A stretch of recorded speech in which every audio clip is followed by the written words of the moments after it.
Is an economic winter on the horizon, and how do household investors weather the storm? Mark Faber, editor and publisher of the Gloom, Boom, Doom Report, sits with me today to discuss. Hello, everyone.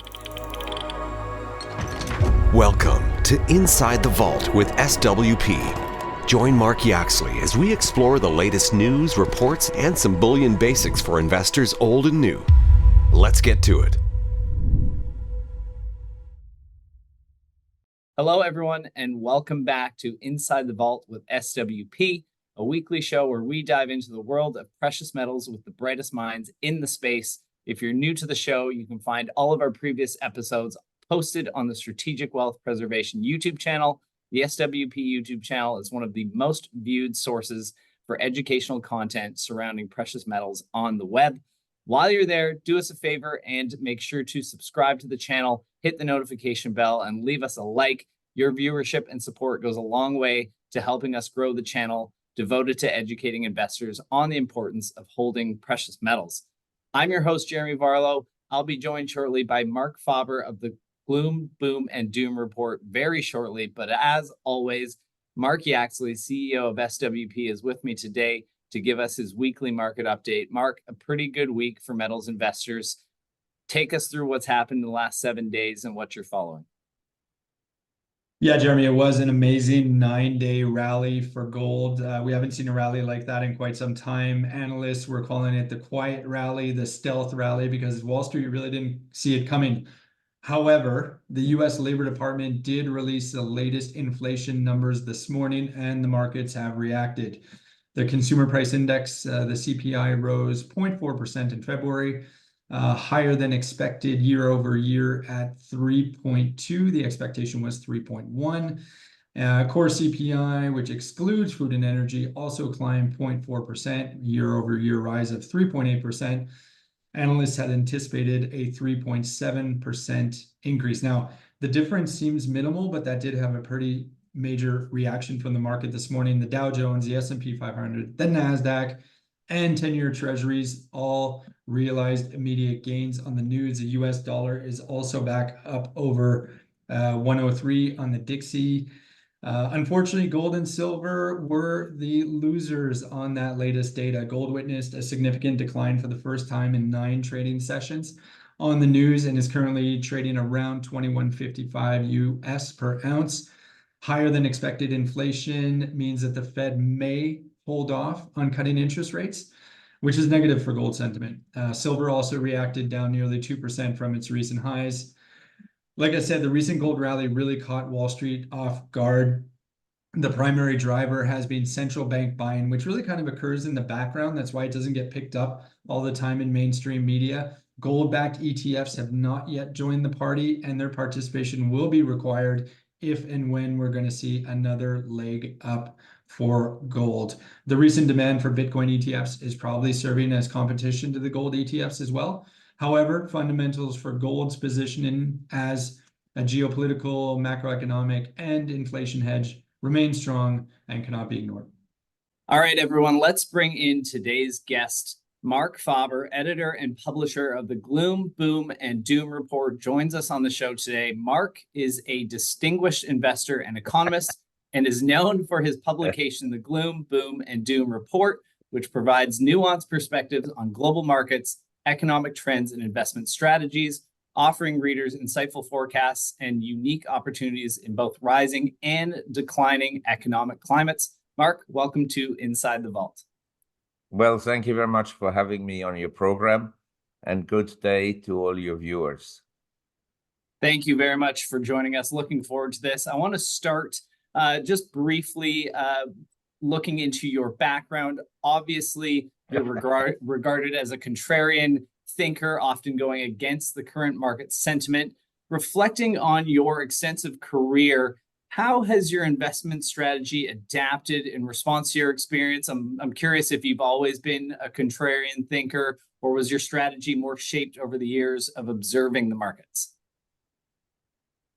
No, I think that when I started to work in 1970, I soon observed that Wall Street was always bullish, and especially the analysts And I thought that markets go up and down. And I was fortunate to meet early in my life as an analyst and as a strategist and investment person, people who also had views that sometimes went against the crowd. So I had great sympathy for them. And this is how I came about thinking about the investment world. But it doesn't mean that I haven't had any long positions in my life. In fact, in the early 80s, I was one of the first emerging market investors. And I first recommended markets in Asia because I had seen the rise of the Nikkei. And I thought that when Japan would be so strong, that other countries in Asia would also develop and grow rapidly, including China. But then in the late 80s, when markets in Asia were expensive, I then traveled to Latin America and began to invest in Latin America, which was at the time dirt cheap. And later on, I was a co-founder of a Russia fund and so forth and so on. And I've been on the board of many emerging market funds. So that's how I came about having a different perspective of the world, because I lived in Asia all my life, or all my working life. And I look at the world from a slightly different perspective than the American State Department. Well, and you said something very interesting there that I want to touch on. You mentioned that, you've held long positions, over the years. And I think, there might be a misconception that, contrarian thinking doesn't necessarily mean that you're bearish on the entire market. What you're looking for is opportunities that go against current market sentiment. But by and large, being contrarian can be a relatively risky game, as you are, betting against current market sentiment, so to speak. I'm wondering, how you find these opportunities and how you balance risk in your investments, given that you are, kind of going against the current trend. Well, I think if you look at investment opportunities, they are obviously very diversified, from real estate, stocks, bonds, commodities, precious metals, collectibles, and then we have different collectibles and so forth. I mean, if you look at the art market, you have old paintings and modern paintings and blue chip paintings and so forth. So I think the view is, if you are an investor and you have the opportunity, somewhere in the world, there will always be something that is neglected. Neglected comes about because the performance has been poor, and because investors are focused on a bubble sector and all the money flows into one sector of the economy or one sector of an investment market.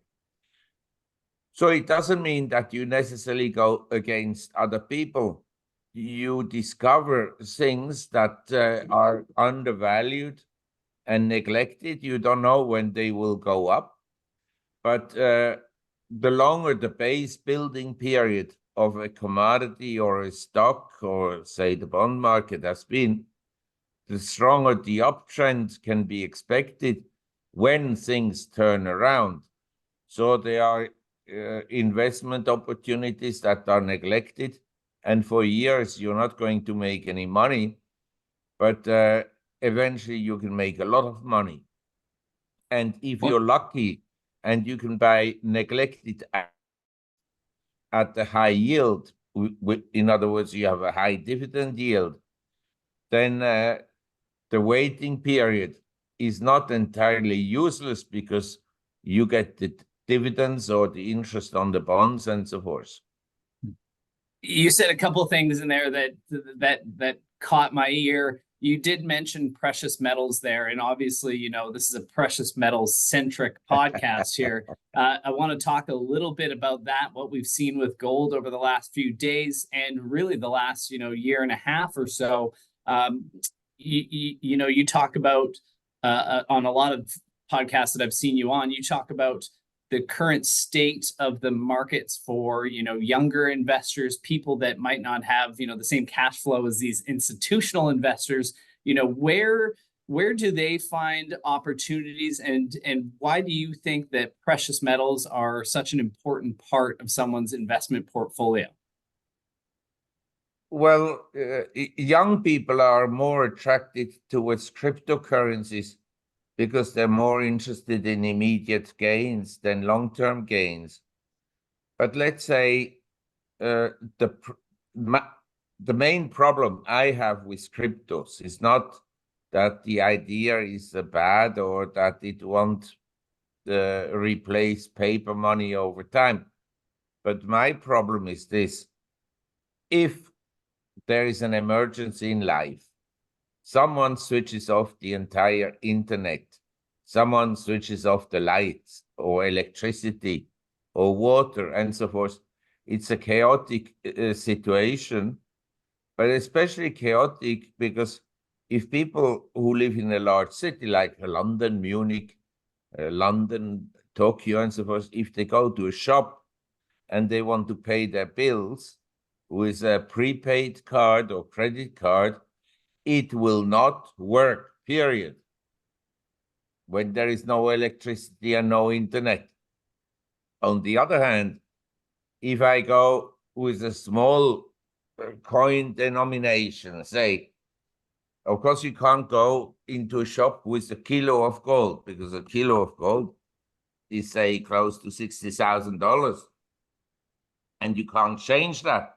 But say, assuming you have small denominations of, like here, I keep some coins. Please don't visit my house. So it's this size, you understand? With that, you can pay something. You can, because everybody knows gold. It's been in use amidst old people and young people and so forth. And you can still exchange gold for some food, say. And that is my point about gold. It's difficult to produce, and it's costly to produce. That's why miners haven't done all that well. But it is an asset of great safety. And in terms of performance, when people tell me, well, it hasn't performed well, I just like to say, when I grew up and until 1971, I could buy an ounce of gold for $35, okay? That's until 1971. And then gold rose to $850 in 1980. And after that, it fell, and it traded between, say, $250 and $350 for years until 1999. And then it took off and rose until a peak of 1921, I think in 2008 or 11. And after this, it fell again to 1,000, 1,050 in 2015. And we're now at 2,100 or 2,000, whatever. In my view, the purchasing power of gold has been maintained. Say, of course, the prices of goods and services are up between 1971 and today by at least 10, 20 times. But gold has held up with that. So for me, gold has fulfilled its function. I prefer to keep my savings in gold. And let's say if you had to give money to your grandchildren and so forth, and you give them $100 bill, who knows what the value of that bill will be in 10, 20 years when they're grown up or, when they need the money. So for these type of investments, long-term, in a world of great uncertainty, I think that gold, silver, platinum are desirable. Now, you may then say, well, gold hasn't performed well. The S&P is up much more than gold. That is correct in the last, say, 10 years or so. But over longer periods of time, people who held large gold reserves have probably done better by being in gold than in stocks because of the cost involved in stocks. And because of human nature, they will always buy the popular sectors, and then these popular sectors crash, and then they lose a ton of money. There are statistics on this subject. So all I'm saying, I'm not owning gold because I want to be rich. I'm owning gold because I am already well-to-do compared to, say, the workers in Thailand where I live and so forth. Not that I'm a billionaire or anything of that sort, but I'm a privileged person in terms of being able to do what I want. And I think that gold is relatively safe. It doesn't mean that I don't own any stocks. I also own shares here and there. I own properties and I own bonds and cash and so forth. But I have, say, 25% of my assets in gold, which most people don't have. I looked the other day at the statistic of an international fund. They have 70% in US stocks, 2% in gold, and 4% in international stocks. My view would be different. Percent outside the US and at least 25% in gold and gold shares. And about gold shares, I'd just like to say this. As a contrarian, it is very seldom to find a sector that is not particularly popular, that has underperformed the S&P, and then find stocks that have grossly underperformed the precious metal price. I've hardly ever seen gold shares, gold miners, silver miners, platinum miners at such a discount to the physical price. Yes, I've got to say that you almost read my mind there on a few different fronts. You literally answered 4 or 5 of my follow-up questions that I didn't even need to ask. Well, you ask other questions. I do have other questions. Going back to the very first thing that you said, when you're talking about things like crypto, I think that for a younger audience, that has basically had their savings inflated away. Asset prices are so high, it's hard to purchase real estate. Your first home, mortgage rates are high. The asset price itself is very high. You're looking for an opportunity to make, quick money to try and just keep up with the Joneses, so to speak. But we've also seen this shift from a younger investor. We get calls here at SWP from people that have invested in crypto that are looking to, move some of those gains into precious metals and start protecting that wealth, which I think is a very interesting shift. Yeah. Looking at, the current price of gold in this, macroeconomic climate, I've got to ask you, it's held up and increased in price considerably in the face of high interest rates and whatnot. Do you think that that's just a general shift in people's thinking, a lack of maybe trust in the current financial system, that they're, looking more into precious metals as a way of protecting wealth? Well, you touched on 2 important points, which I want to discuss briefly, separately. First of all, trust in the system. You would have to be mad to trust current governments. The current crop of government officials, the bureaucrats, are the worst I have ever read in history. Before, we had monarchies and all kinds of systems and so forth. We never had a democracy such as we had today, where every idiot can go and vote. But this is the system at the present time, and it's produced a horrible bureaucracy of completely incompetent but autocratic people, interventionists. So yes, I think the majority of people has no trust in the government. and no trust in the mainstream media because the two of them work together or are connected to each other financially and politically. I mean, if you look at I'm not an admirer of Donald Trump, and we all know that he's not a great intellect, but that the media is so against him compared to a senile president and an administration that is elected or put in place that is completely incompetent. You have to distrust the government and the system. So yes, I understand people that buy cryptos, and I think that if someone is clever, he will make probably more money in cryptos than in gold. But as I said, I hold gold not to make money, but to try to keep it. For me, what I have is enough. I don't need more. I don't need a private plane. I don't even have a car. I have motorcycles. It's enough for me. But I could also do without motorcycles. But I can't do without cigarettes and beer. that is my view. But fair enough. You said something about that gold has performed given that interest rates are high.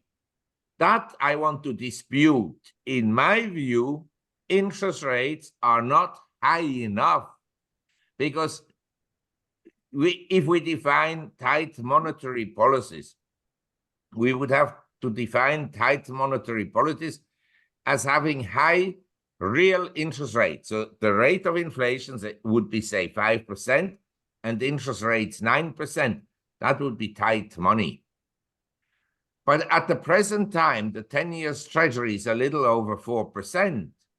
But inflation, in my view, strictly speaking, for ordinary people who have to pay higher food prices, they have to pay higher service prices, they have to pay higher taxes and higher insurance premiums, and the parking tickets are going up, everything is going up. So the inflation, in my view, depending on the household, you have children, no children, what do you eat, and so forth, is between 5% and, say, 10% per annum. So right. Interest rates at 4%, and the prime rate is at essentially the Fed fund rate is at 5% or slightly above that. In my view, is not high. It's not high enough. Believe me, if money was tight, the markets wouldn't make new highs. Yeah, and that's a very interesting point that you make, and whether or not the market is making new highs in anticipation of an interest rate cut later in the year. Everyone kind of has eyes on June at the moment. Is up for debate. I'm curious what your thoughts are about a potential interest rate cut in June that the market is kind of pricing in and expecting. What do you think the fallout from that rate hike could be?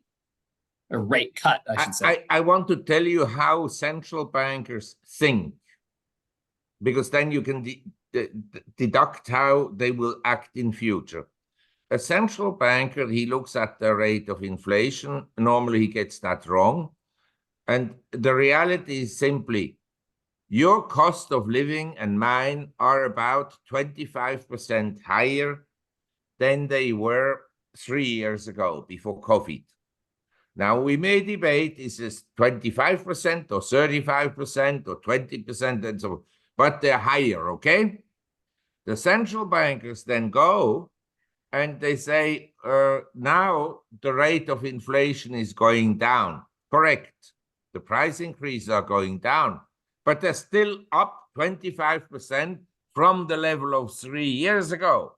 So they will proclaim in June or whenever, hurrah! Inflation is down because the price increases don't accelerate at the present time, but they may in future. So they'll cut rates also for political reasons. Sure. The Fed hates Trump. These are bureaucrats. Yellen hates Trump.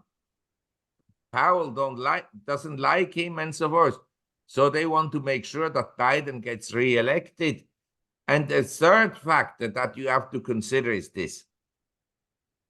because you pointed this out earlier on when you talked about affordability of young people. When I started to work, with 4 years' work, I could buy a house. With 4 years' work, I could buy plenty of stocks and so forth. Because when I started to work, the Dow Jones required, say, 25 hours of work to buy one Dow Jones industrial average. But now it requires 150, 180 hours to buy one Dow Jones. And a house similar. And I have many statistics on this topic. Prices relative to salaries at the present time are extremely high, except for the salaries of the 0.1%. That's why Bezos and these people, they don't care about the consumer price index going up, because they consume the same quantity of steaks and of beans and of bread and cheese as you and I. That doesn't matter to their lifestyles. But to poor people, the lower middle class is getting hurt very badly. Believe me, creates a very unpleasant social environment. So the central bankers, they know that the asset markets are inflated. They know also about the wealth impact of rising asset prices. Because when you have a house and suddenly it's worth 10 times more, you can sell it and cash out of the house and go and buy a Cadillac or whatnot, or a useless car like a Tesla. Yeah. That's a good soundbite right there. I like Tesla that. in Alaska is very suitable. I bet. Now, or I wanted on the Himalayas, in the Himalayas, and in Siberia. So anyway, what I want to say is the central bankers, if the Dow Jones drops 10%, they're going to cut. I'm 100% sure. And I said, when they introduced QE1, they announced it in 2008 in December. I said, this is not QE1, this is QE infinity. Because once you embark on printing money, it's almost impossible to stop it unless you prepare to take significant pain. But we live in a society that doesn't want to accept pain. It only wants to be rewarded. People flow into America, into Europe to get social security payments because they don't want to work. They want to suck out the system of the working class. I think that's a very good pivot to my next question, and this will be kind of our last one to put a little bow on things here. But in your most recent report, you're getting scared. I am a little bit. I need to go have a glass of water. In your most recent report, you mentioned that you believe that U.S. and Europe are in a silent depression, where the standard of living of ordinary people does not. Is not showing up in nominal terms. Could you explain what you mean by a silent depression? It is best viewed in the context of a money illusion. Your salary goes up by 5% per annum, or 6 or 7, and inflation is or let's define inflation as your cost of living increases go up by 10% per annum. Then you lose out in real terms, but you don't see it. That's why every government in the world, before they went under, they created money, they printed money.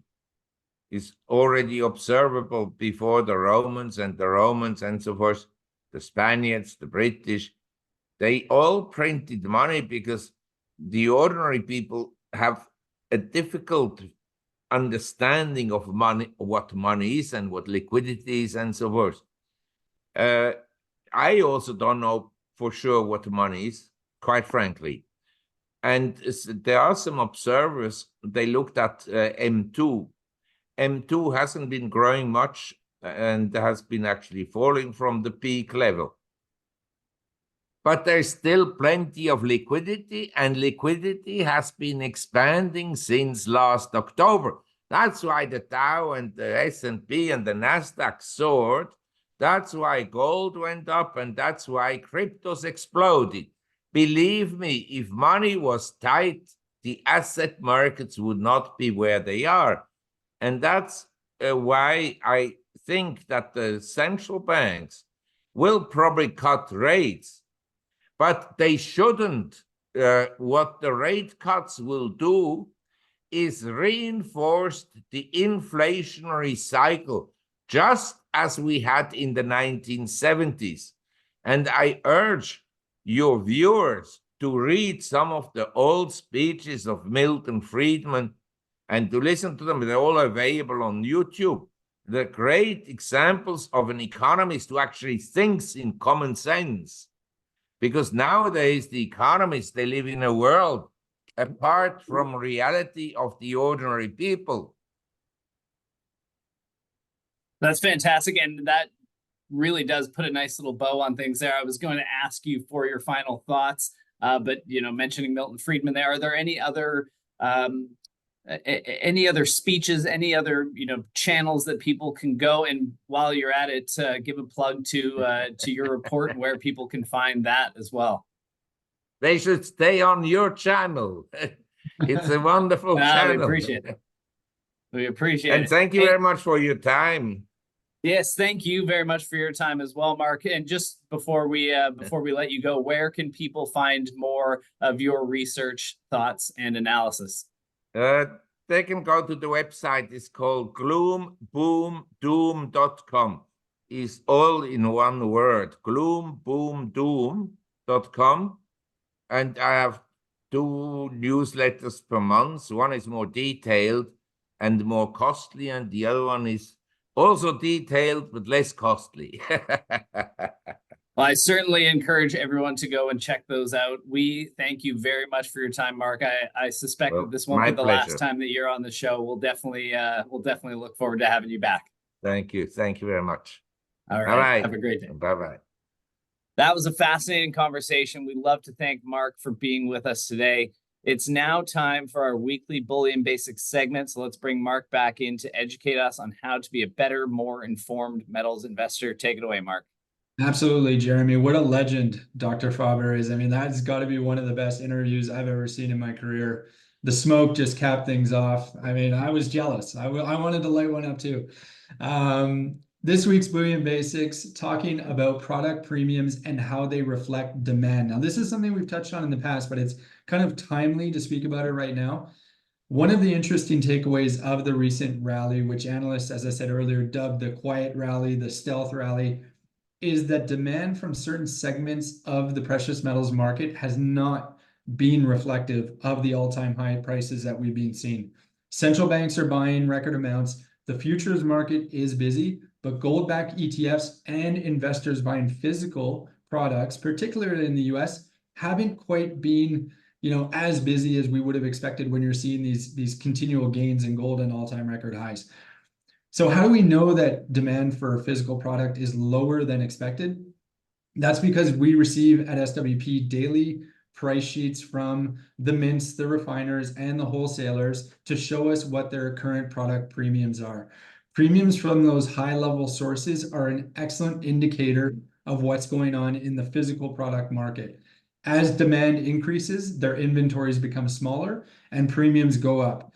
And what's really striking to me throughout this rally is that we haven't seen any increase in premiums. The price is going up every day, or had been going up every day until today, but the premiums just stayed flat where they were. So here's a few thoughts about that. Prior to this rally, the market had been slow.